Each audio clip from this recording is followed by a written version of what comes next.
Bonjour mon ami. Parmi mes animaux de compagnie, j'ai de gentils petits oiseaux dans une petite volière. Ce sont des oiseaux nés en captivité depuis plusieurs générations, hein. Dehors, ils ne survivraient pas. Le climat, les prédateurs et le manque de nourriture les rendraient vulnérables.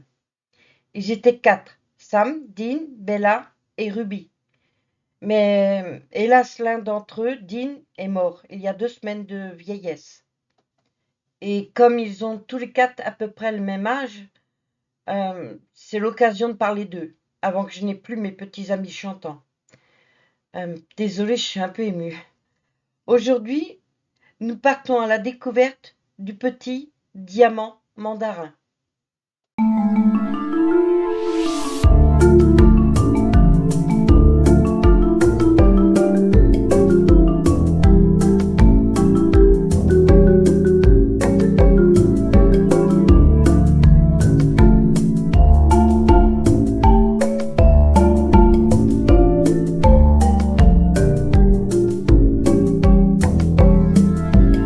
Joyeux, gai et facile à vivre, il fait partie des espèces les plus adoptées depuis quelques années. Mais le connais-tu en liberté? Le diamant mandarin, de son nom scientifique Taeniopidia guttata, est un petit passereau de la famille des Estrildidés. Il est originaire d'Australie. On le trouve également dans quelques îles d'Indonésie. Il est tout petit. Il mesure entre 10 et 12 centimètres pour un poids de 12 grammes environ. C'est vraiment petit. Son bec rouge est court et adapté à son régime alimentaire. Ses ailes sont courtes et arrondies. Ses petites pattes sont rouges. On reconnaît le mâle grâce à ses belles joues colorées, ici en orange vif. La femelle n'a pas ces belles joues. Il existe plusieurs couleurs de mandarin, du gris classique au blanc immaculé, en passant par d'autres couleurs. Je te mets la palette, tu verras quelques différences. Chaque oiseau est une œuvre d'art vivante. Et ce n'est pas tout. Les mutations ont donné naissance à d'autres coloris encore plus beaux. Chez moi, Sam est gris et les filles sont blanches. Bella a une légère tache grise sur le dos. La consanguinité due à l'élevage en captivité ont donné la plupart des mutations. Ah, et j'ai oublié. Seul le mâle chante. Je les ai enregistrés, tu vas reconnaître. La femelle, c'est celle qui fait piap piap, piap piap, piap piap. Et le mâle, il chante, tu vas les reconnaître.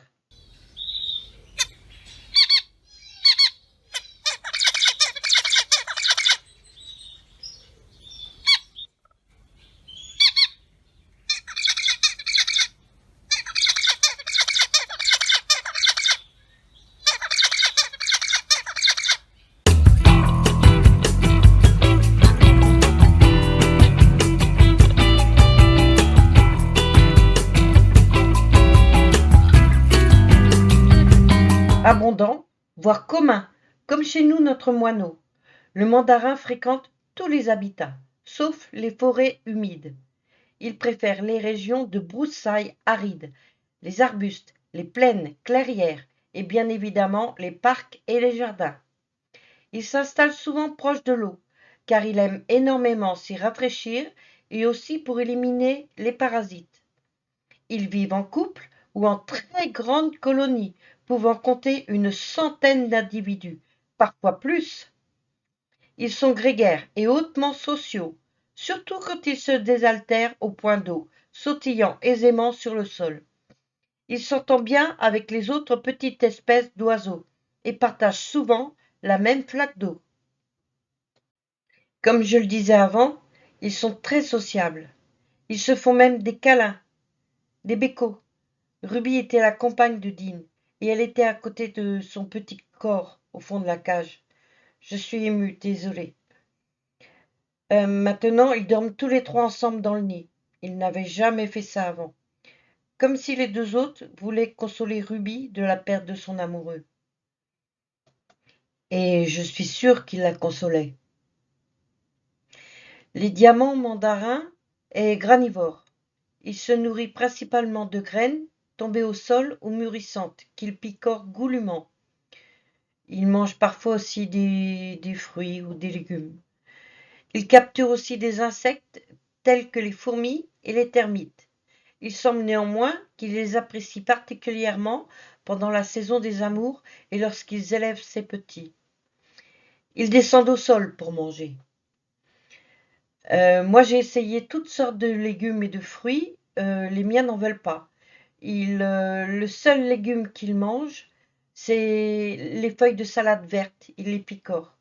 Et c'est toujours Bella qui descend en premier pour manger. Toujours. Chez le mandarin, la saison des amours est entre le mois d'octobre et le mois d'avril. Elle peut varier suivant la pluie. S'il pleut trop, la température en baisse nuira à la santé des poussins. Donc, instinctivement, les amoureux attendent les beaux jours. Les couples se forment pour la vie. La femelle choisit seule le site de nidification. Le mâle recueille les matériaux pour le nid, brindilles, feuilles et poils d'animaux sur les branches d'un buisson. Il va ensuite construire le nid en forme de dôme à l'intérieur, car de dehors, on dirait un tas de foin dans les branches. Parfois, il faut le nid à deux, parfois que la femelle. Cela dépend des individus. Chez moi, ce ne sont que les mâles qui font les nids. Et personne ne se bouscule de trop pour les étudier à l'état sauvage. C'est bien dommage. Bref.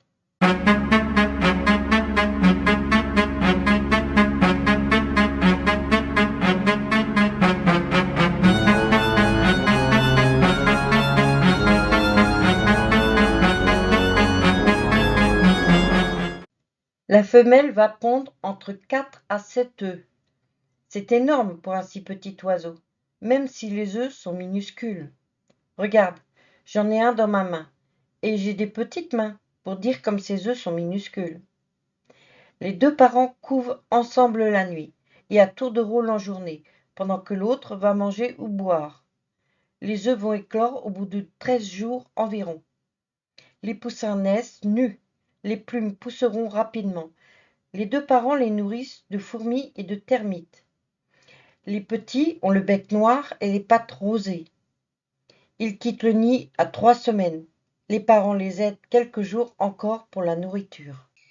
Il a une vie particulièrement courte, entre 3 et 5 ans dans la nature, et 6-7 ans en captivité. Les miens ont 6 ans et demi. Il a énormément de prédateurs, ça va des rapaces aux serpents, en passant par tous les petits carnivores sauvages ou domestiques. La collision d'avec les véhicules font également des dégâts sur la population. Ce n'est pas une espèce en danger, mais quand bien même. Les incendies ont fait beaucoup de dégâts dans la faune et la flore australienne ces dernières années, dont notre petit ami. Voilà, c'était le petit diamant mandarin. Et si tu veux en adopter un, il ne faut pas hésiter de demander conseil à l'éleveur. Il leur faut une petite volière pour avoir de la place pour voler, des perchoirs, quelques petits jouets, un ou deux nids, et de l'eau et de la nourriture spéciale. Et surtout, il faut qu'il soit au moins 2, un mâle et une femelle, au moins 2. Si tu en as un seul, il va se laisser mourir. Il ne supporte pas de vivre seul. Donc, n'oublie pas de t'abonner, ça devient important. J'approche les 2000 abonnés, c'est pas mal. On commence à être nombreux, à suivre les aventures de tous ces animaux. À la semaine prochaine, et n'oublie pas que la nature est précieuse.